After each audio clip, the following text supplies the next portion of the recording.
محترم بزرگوں، اس وقت ہمارے سامنے میں وقت کی نزاکت ہے۔ تعمیل حکم میں میں کھڑا ہو گیا ہوں۔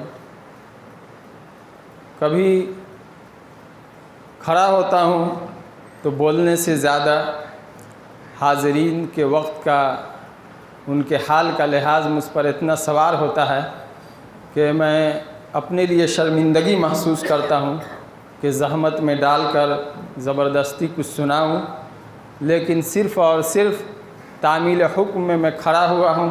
میرے بھائیوں اور بزرگوں، اس وقت آپ اندازہ نہیں لگا سکتے ہیں کہ جس وقت بچے قرآن مقدس کے حفظ کی تکمیل کو عملی طور پر پیش کر رہے تھے اور بطور علامت ہمارے سامنے میں اس بات کا اظہار کر رہے تھے کہ اللہ تبارک و تعالیٰ نے ہم دونوں کو اپنے مقدس کلام کو اپنے سینے میں محفوظ کرنے کی سعادت عطا فرمائی۔ آج کی صورتحال ہر طرف ہائے اور وائے کا ماحول ہے۔ اپنے اندر جو جذبہ ہے، ہر طرف کی کمزوریاں ہیں۔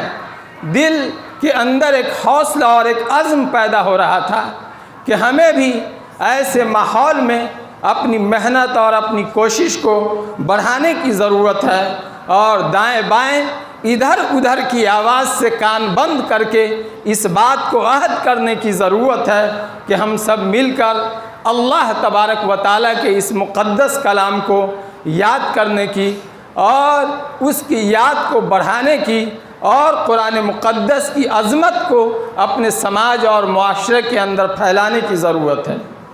قرآن مقدس کیا ہے؟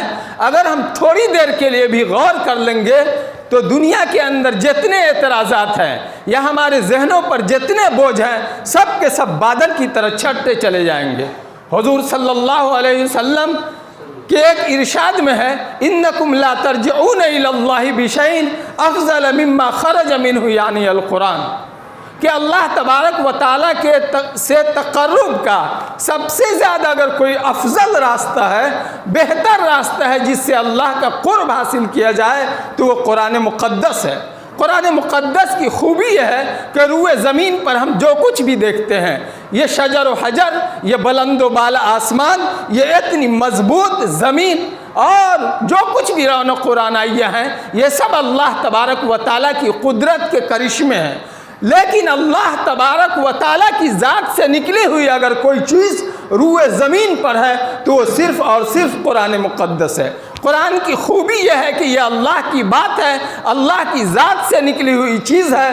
اللہ تبارک و تعالیٰ نے اپنے فضل سے اپنی نکلی ہوئی بات کو ہمیں عطا فرمایا ہے، اور یہ بھی اللہ تبارک و تعالیٰ کا فضل ہے کہ اللہ نے ہمارے سینوں کو اس قابل بنایا ہے کہ ہم اس کو محفوظ کر سکیں اور اس کو یاد کر سکیں۔ نہیں تو اس رب باری کا کلام، جن کی طاقت و قوت، جن کی عظمت و بڑائی کا کوئی اندازہ نہیں لگا سکتا ہے، اور یہ گندگیوں بھرا ہوا انسان اس کو یاد کر لے، یہ کوئی معمولی چیز نہیں ہے۔ میرے بھائیوں اور بزرگوں، اللہ تبارک و تعالیٰ کے اس کلام کی یہ عظمت اور یہ اہمیت ہے کہ پوری دنیا کی بقا اسی پر منحصر ہے۔ آج ہم جو کچھ کھا رہے ہیں، جو کچھ پی رہے ہیں اور جو کچھ بھی گلچھر اڑا رہے ہیں، یاد رکھیے یہ اس قرآن مقدس کا صدقہ ہے۔ اگر آج اس روئے زمین سے قرآن کو اٹھا لیا جائے تو دنیا اپنی تمام تر اسباب و وسائل کے باوجود اپنے وجود کو باقی نہیں رکھ سکتی ہے۔ تمام تر سائنس اور تمام تر آلات سب فیل ہو جائیں گے اور آن کی آن میں کائنات کا خاتمہ ہو جائے گا۔ چنانچہ قیامت کی جو آخری گھڑی ہوگی تو وہ یہی ہوگی کہ ادھر قرآن کو اٹھایا جائے گا اور دوسری طرف قیامت برپا ہو جائے گی۔ میرے بھائیوں اور بزرگوں، صحابہ کرام رضوان اللہ علیہم اجمعین نے اس کی عظمت کو سمجھا تھا، چنانچہ وہ دنیا کے تمام تر جھمیلوں میں رہتے ہوئے بھی اپنے زندگی میں قرآن مقدس کو سیکھنے کے لیے وقت نکالتے تھے۔ ان میں مالدار لوگ بھی تھے، غریب لوگ بھی تھے، وہ لوگ بھی تھے جو خوشحالی میں زندگی گزار رہے تھے، اور وہ لوگ بھی تھے جو پھٹے پرانے کپڑے پہنتے تھے. بہت سے ایسے لوگ ہیں جن کو پورے کپڑے بھی میسر نہیں تھے. لیکن ان لوگوں کی زندگی میں اگر کوئی پہلی ترجیح تھی تو یہ ترجیح تھی کہ سب سے پہلے اللہ تبارک و تعالیٰ کے مقدس کلام کو سیکھا جائے. نبی اکرم صلی اللہ علیہ وسلم کی ایک حدیث شریف میں حضرت ابو سعید خدری رضی اللہ تبارک و تعالیٰ عنہ فرماتے ہیں جلست فی اصابۃ من ضعفاء المہاجرین وَإِنَّ بَعْضَهُمْ لَيَسْتَتِرُ بِبَعْضٍ مِّنَ الْعُرَاءِ کہ ایک مرتبہ ہم کمزور مہاجرین کی مجلس میں بیٹھے ہوئے تھے. ان کا حال یہ تھا کہ ان کے پورے بدن پر کپڑے بھی میسر نہیں تھے. چنانچہ بدن کے سطر تو چھپا ہی ہوا رہا ہوگا سب لوگوں کا, اس لیے کہ ننگے سطر وہ مجلس میں نہ ہی جا سکتے تھے. لیکن بدن کے اور حصہ جو کھلا ہوا تھا, کپڑے نہیں تھے, تو اس کی وجہ سے بعض سے چھپ کر بیٹھے ہوئے تھے. وَقَارِئٌ يَقْرَؤُ عَلَيْنَا اور ایک قاری صاحب تھے جو قرآن مقدس کی تلاوت کر رہے تھے. ایک طرف مخلوق الحالی دیکھیے, آج بہت سی باتیں ہوتی ہیں لیکن ان کی مخلوق الحالی ایک طرف دیکھیے کہ بدن پہ کپڑے میسر نہیں ہے, اور مجلس ہے جہاں ایک قاری صاحب کو متعین کر کے قرآن سن رہے ہیں. اِذْ جَاءَ رَسُولُ اللَّهِ صلی اللہ علیہ وسلم فَقَامَ عَلَيْنَا فَلَمَّا قَامَ رَسُولُ اللَّهِ صلی اللہ علیہ وسلم سَكَتَ الْقَارِئُ. حضور صلی اللہ علیہ وسلم تشریف لے آئے. جب آپ تشریف لائے تو یہ جو قرآن پڑھ رہے تھے قاری صاحب, یہ خاموش ہو گئے. فسلم, آپ صلی اللہ علیہ وسلم نے سلام کیا اور پوچھا ثم قال ما کنتم تصنعون, تم لوگ یہاں کیا کر رہے تھے؟ حضور صلی اللہ علیہ وسلم نے تو دیکھا ہی تھا لیکن اس کے باوجود بطور حوصلہ افزائی کے پوچھ رہے تھے. تو انہوں نے کہا قلنا نستمع الی کتاب اللہ تعالیٰ, کہ ہم اللہ کا کلام سن رہے تھے. حضور صلی اللہ علیہ وسلم نے اس وقت اللہ کا شکر ادا کیا. الحمدللہ الذی جعل من امتی من امرت ان اصبر نفس معہم. حضور صلی اللہ علیہ وسلم فرما رہے ہیں کہ اللہ تبارک و تعالیٰ کا شکر ہے کہ ہماری امت میں ایسے لوگ ہیں کہ اللہ نے مجھے حکم دیا ہے کہ آپ جا کر وہاں بیٹھیے. اللہ تبارک و تعالیٰ کو یہ ادا اتنی پسند آئی ہے کہ اپنے محبوب کو حکم دے رہے ہیں کہ آپ ان کے درمیان میں جا کر بیٹھیے.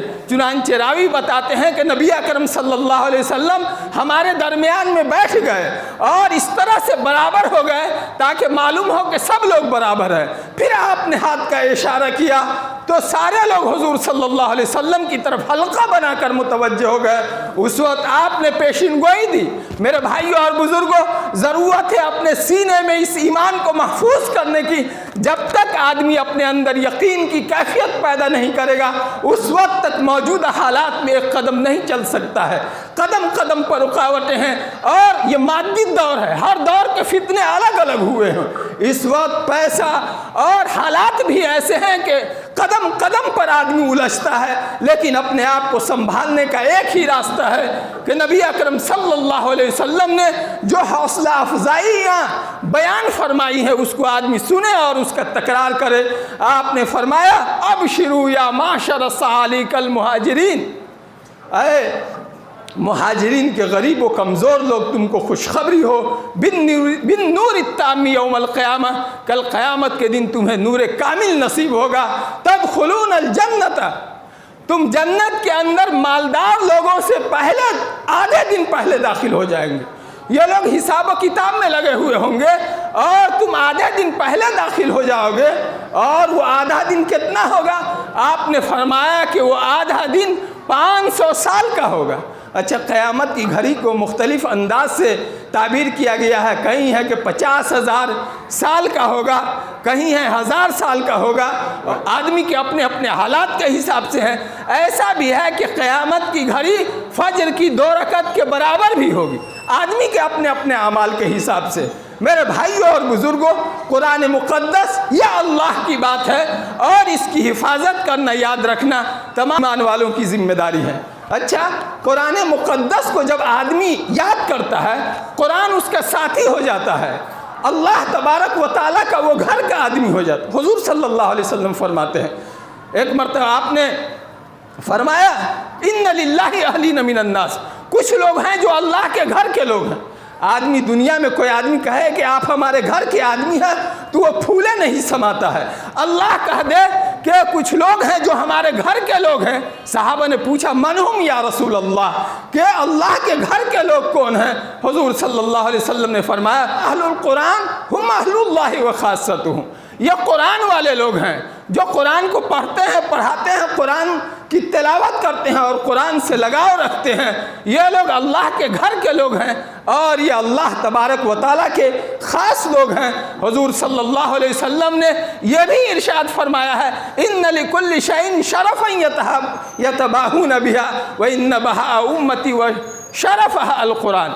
ہم اپنی مجلسوں میں بہت سی باتوں پر فخر کرتے ہیں، خاندان کی بنیاد پر، دولت کی بنیاد پر، گاڑیوں کی بنیاد پر، بہترین مکان کی بنیاد پر، بڑے بڑے لوگوں سے تعلقات کی بنیاد پر، لیکن حضور صلی اللہ علیہ وسلم فرماتے ہیں کہ میری امت کے لیے اگر کوئی فخر کا سبب ہو سکتا ہے، میری امت جس پر فخر کر سکتی ہے تو وہ قرآن مقدس ہے، کہ قرآن ہم کو کتنا سمجھ میں آتا ہے، قرآن ہم کو کتنا بڑھیا پڑھنے آتا ہے۔ ضرورت اس بات کی ہے کہ ہم قرآن مقدس کی عظمت کو سمجھیں اور اپنے سینے کو قرآن مقدس کی تلاوت سے، قرآن مقدس کے علم سے، قرآن مقدس کے سیکھنے سے آباد کرے۔ اللہ تبارک و تعالی ہم سب کو قرآن مقدس کی محبت، قرآن مقدس کی سمجھ نصیب فرمائے۔ وآخر دعوانا الحمدللہ رب العالمین۔